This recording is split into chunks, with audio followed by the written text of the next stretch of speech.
বাচ্চাদের স্কুলের টিফিন বা বিকেলের নাস্তায় এমন একটা রেসিপি হলে কেমন হয়। আসসালামু আলাইকুম, সবাই কেমন আছেন? আজ আমি আপনাদের সাথে শেয়ার করব খুবই মজাদার এবং বাচ্চাদের খুবই প্রিয় একটি খাবার, চকলেট প্যানকেক।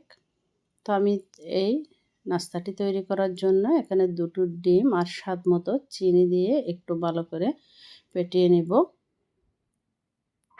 ততক্ষণ পর্যন্ত এভাবে ফেটাতে হবে যতক্ষণ না একটু ফ্লাফি ফ্লাফি ভাব চলে আসে ডিমের মধ্যে। যখন এরকম হয়ে যাবে তখন আমি এখানে দিয়ে দিব 1 কাপ পরিমাণ ময়দা। ময়দাগুলো অবশ্যই একটু ছেঁকে নিতে হবে। তারপরে দিয়ে দিব আমি এখানে 2 টেবিল চামচের মতো কোকো পাউডার, এবং আমার মনে হলো এখানে আমার আর 2 টেবিল চামচের মতো ময়দা অ্যাড করতে হবে, তাই আমি আরও 2 টেবিল চামচের মতো ময়দা দিয়ে দিলাম।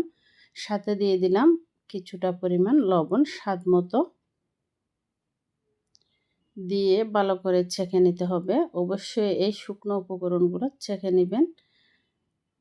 এখন আমি এখানে অ্যাড করে দিব ভ্যানিলা এসেন্স। ভ্যানিলা এসেন্স দিলে ডিমের যে একটা গন্ধ থাকে সেই গন্ধটা আর থাকবে না।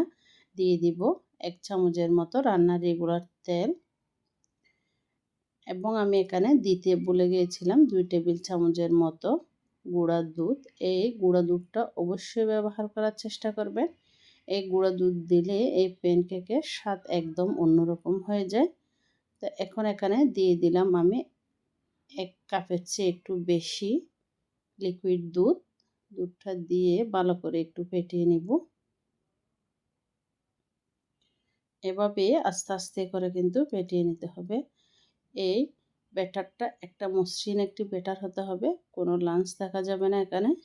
ভালো করে ফেটিয়ে নিতে হবে, যে এর ঘনত্বটা ঠিক এইরকমই হবে।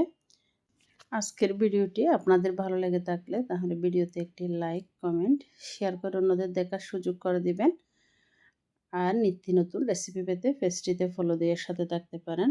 আর ইউটিউব চ্যানেল দেখে থাকলে চ্যানেলটি সাবস্ক্রাইব করে পাশে থাকবেন। আর কে কোথায় থেকে এই ভিডিওটি দেখছেন অবশ্যই জানাতে ভুলবেন না।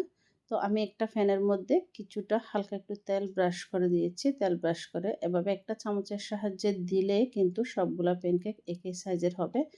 যখন কালারটা একটু চেঞ্জ হয়ে আসবে তখন উল্টিয়ে দিবেন। উল্টে দিলে এভাবে করে নামিয়ে নিতে পারবেন।